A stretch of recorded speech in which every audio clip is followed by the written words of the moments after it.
ఇటీవల కాలంలో చాలా మంది అంటుంటారు, ప్రేమ పెళ్లిళ్ళంటే చాలా భయపడతారు. ప్రేమ అనేది మోసపూరితమైంది. కాబట్టి ప్రేమ పెళ్లిళ్ళు చేసుకోవద్దండి, ప్రేమించొద్దండి, ప్రేమ మాయలు పడొద్దండి, ఇలాంటివి చాలా విషయాలు చెప్తూ ఉంటారు. నా దృష్టిలో ప్రేమ అనేది ఆ రోజుకి ఈ రోజుకి అదొక స్వచ్ఛమైన ఫీలింగ్ అండి. అందులో ఏ డౌటు లేదు. కానీ మనుషుల్లోనే ఈ మార్పు వచ్చింది. ఆ రోజుకి ఈ రోజుకి ప్రేమలో ఎలాంటి మార్పు లేదు అనడానికి ఒక మోటివేషనల్ స్టోరీతో మేము ముందుకు వచ్చాను. ఇలాంటి మంచి స్టోరీస్ కోసం డిపి స్టోరీ టైమ్ ఛానల్ అయితే ప్రతి ఒక్కరూ సబ్స్క్రైబ్ చేసుకుని ఆదరించండి. ఒక గ్రామంలో ఒక ఎస్సీ కులానికి చెందిన యువకుడు, అంటే అతని వయసు 20 సంవత్సరాలు, అతనికి తల్లి మాత్రమే ఉంటారు. అదేవిధంగా అదే గ్రామంలో పక్కింట్లోనే ఉన్న మరో యువతి, ఆమెకు 18 సంవత్సరాలు, ఆమె అగ్రవర్ణానికి చెందిన యువతి. వీళ్ళిద్దరి మధ్య ఉన్న ఫలంగా ప్రేమ పుడుతుంది. దాదాపు ఒక సంవత్సర కాలంగా జస్ట్ వాళ్ళు మాట్లాడుకోవడం, చూసుకోవడం ఇంతే.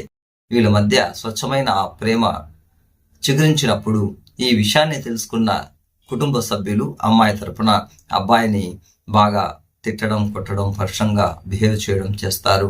వాళ్ళిద్దరిని విడగొడతారు. విడగొట్టినప్పుడు అదే సమయంలో ఆ అబ్బాయికి ఆర్మీలో ఉద్యోగానికైతే ఛాన్స్ వస్తుంది. వెంటనే ఇంక చేసేది ఏమీ లేక వాళ్ళ అమ్మతో చెప్పేసి ఆ అబ్బాయి ఆర్మీకి వెళ్ళిపోతాడు. ఆర్మీకి వెళ్ళిపోయిన తర్వాత ఒక 5 సంవత్సరాలు అక్కడ పనిచేస్తున్నప్పుడు అతనికి ఒక దుర్వార్త వస్తుంది. తన తల్లి చనిపోయింది అని చెప్పేసి. ఇంకా తల్లిని చూడడానికి వెళ్ళాలి, దహన సంస్కార క్రియలు చెప్పాలి అనుకుంటే అదే సమయంలో అతనికి అక్కడ వార్ మొదలవుతుంది. కాబట్టి అతన్ని వెళ్ళకూడదంటారు. ఇంకా చేసేది ఏమీ లేక ఆ యుద్ధంలో అతను పాల్గొనాల్సి వస్తుంది. సరే, ఇక్కడ తన తల్లికి సంబంధించి దహన క్రియలన్నీ కూడా ఆ ఊరు వాళ్ళే అందరూ కూడా చేసేస్తారు. అక్కడికి అతనికి రుణం తీరిపోతుంది. ఆ ఊరితో ఇంక ఎవరు అతనికి లేదు, అతను అనాథ. కాబట్టి ఈ విషయాన్ని ఆలోచించి ఇంకా వేరే మార్గం లేకుండా అతను అక్కడే ఆర్మీలోనే సెటిల్ అయిపోతాడు. 40 సంవత్సరాల వయసులో వాళ్ళకి ఆటోమేటిక్ గా రిటైర్మెంట్ అనేది ఉంటుంది. రిటైర్మెంట్ కు ముందు అతను ఒక యుద్ధంలో పాల్గొన్నప్పుడు ఒక బుల్లెట్ అతని గుండెకు పక్కన దూసుకెళ్తుంది. దాదాపు అతను కోమా స్టేజ్కి వెళ్ళిపోతాడు.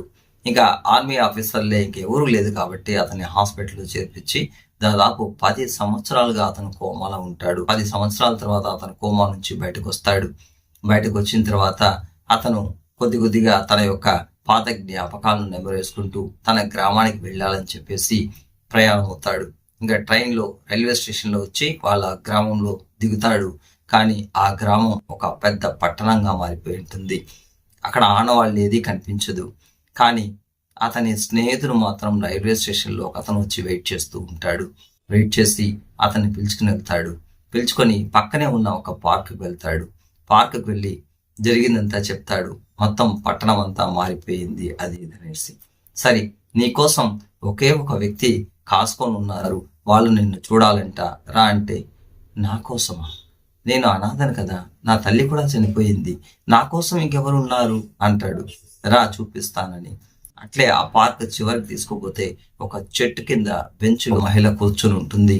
అతన్ని చూడగానే లేచి కళ్ళల్లో నీళ్లు కాచుకుంటూ అతని కోసం వెయిట్ చేస్తూ ఉంటుంది. అతని దగ్గరికి రాగానే గట్టిగా అతన్ని కౌగిలించుకుంటుంది. ఆశ్చర్యపోతాడు. ఎందుకంటే 30 సంవత్సరాల క్రితం తను ప్రేమించిన మహిళ అక్కడ కూర్చొని ఉంటుంది. ఆమెను చేరదీసి ఆమెను అలాగే అమాంతంగా చూస్తూ ఉండిపోతాడు. వాళ్ళ మధ్య కొంతసేపటికి మౌనమే చోటు చేసుకుంటుంది. ఆ తర్వాత ఆ ఫ్రెండ్ పక్కకి వెళ్ళిపోయిన తర్వాత వాళ్ళిద్దరూ మాట్లాడుకోవడం మొదలు పెడతారు. నీ తల్లి చనిపోయినప్పుడు నువ్వు ఇక్కడికి వస్తావని ఎంతో ఆశగా ఎదురు చూశాను, కానీ నువ్వు ఇక్కడికి రాలేదు. చాలా బాధ అనిపించింది. ఆ తర్వాత చాలాసార్లు నీ కోసం నేను ఎంతో ట్రై చేశాను, కానీ నీ ఆచూకీ ఆనవాళ్లు దొరక్కపోవడంతో ఇలా ఒంటరిగా మిగిలాను. నా తల్లిదండ్రులు కూడా అనారోగ్యంతో చనిపోయారు. నేను ఒక ప్రైవేట్ స్కూల్లో టీచర్గా పనిచేస్తూ నా జీవనాన్ని గడుపుతున్నాను. నీ మీద ప్రేమ చావకుండా ఇంకెవరిని పెళ్లి చేసుకోకుండా నేను ఇలాగే ఒంటరిగా మిగిలిపోయాను. నీ కోసం వేచి ఉన్నాను అని చెప్తుంది. అప్పటికి అతనికి 50 ఏళ్ల వయస్సు, ఆమెకి 48 ఏళ్ల వయస్సు. వాళ్ళిద్దరూ అలా కూర్చొని మాట్లాడుతూ ఉంటారు. వాళ్ళ యొక్క పాత జ్ఞాపకాలను నెమరు వేసుకుంటూ హాయిగా ఉండడం. ఆ క్షణంలో అతను ఉన్న పలంగా ఆమె యొక్క ఒడిలో పడుకోవాలని అడుగుతాడు. సరే అని చెప్పి ఆమె అలాగే పడుకోబెట్టుకుంటుంది. తను కూడా అతని పైన అలా తల వాల్చుతుంది. కొంతసేపటికి ఆ బెంచ్ చుట్టూ అక్కడ ఉన్న పార్క్లో ఉన్న జనాలందరూ కూడా గుమిగూడి నిలబడి చూస్తూ ఉంటారు. అతని స్నేహితుడు కూడా వచ్చి చూస్తాడు. వాళ్ళిద్దరూ అప్పటికే చనిపోయి ఉంటారు. ఆ స్నేహితుడు అక్కడ ఉన్న వాళ్ళందరికీ వాళ్ళిద్దరి మధ్య జరిగిన ఆ ప్రేమ సంఘటన గురించి చెప్తాడు. ఆ అమర ప్రేమికులను, అమర జీవులను అందరూ కలిసి ఆ పార్కులోనే ఒక చోట ఇద్దరిని ఒకే గుంతలో పూడ్చి అక్కడ ఒక సమాధిలాగా ఏర్పాటు చేసి అమర ప్రేమ అని హెడ్డింగ్ పెడతారు. ఈ కథ నేను ఎందుకు చెప్తున్నానంటే, ఆ రోజుకైనా సరే ఈ రోజుకైనా సరే ప్రేమలో తేడా లేదండి. ప్రేమ ఎప్పుడూ స్వచ్ఛమైంది. అది మనసుకు సంబంధించిన ఒక ఫీలింగ్. కానీ మనుషులు తన అవకాశవాద రాజకీయాల కోసం ఎదుటివాడిని ప్రేమ అనే పేరుతో వంచి అతని దగ్గర తన అవసరాన్ని తీర్చుకొని అతన్ని మోసం చేసి వెళ్ళిపోతారు. కానీ అతనైనా సరే ఆమైనా సరే ఇక్కడ అవకాశవాద రాజకీయం, చెడు ఆలోచనలు ఇవన్నీ కూడా ప్రేమ అనే పేరుతో ఎదుటివాడిని వంచడం వల్ల ప్రేమ పెళ్లిళ్ళు సఫలం కావడం లేదు. నిజమైన ప్రేమ ఎప్పటికీ చావదు, అది శాశ్వతమైనది. ఏ భర్త అయితే తన భార్య కోసం తనే నా సర్వస్వం అనుకుంటాడో, ఏ భార్య అయితే నా భర్త మాటే నాకు వేదం, నా భర్త అడుగుజాడల్లో నేను నడుస్తాను, తన కోసమే నా జీవితాన్ని నేను అర్పిస్తాను అనుకుంటారో, అటువంటి ఇద్దరు కూడా నిస్వార్థ పరులుగా, నిస్వార్థ ప్రేమికులుగా మిగిలిపోతారు. కానీ ఇక్కడ ఏది కూడా నిస్వార్థంగా లేదు, అన్నీ కూడా స్వార్థం. నేను కోరిన కోరికలను తీర్చిపెట్టు, నేను నా వాళ్ళు అనుకుని వెళ్ళిపోయే వాళ్ళు చాలా మంది ఉన్నారు. అలాంటి వాళ్ళ వల్లే ప్రేమకు కళంకం ఏర్పడతా ఉంది. కానీ ప్రేమ ఆనాటికి ఈనాటికి స్వచ్ఛమైనది.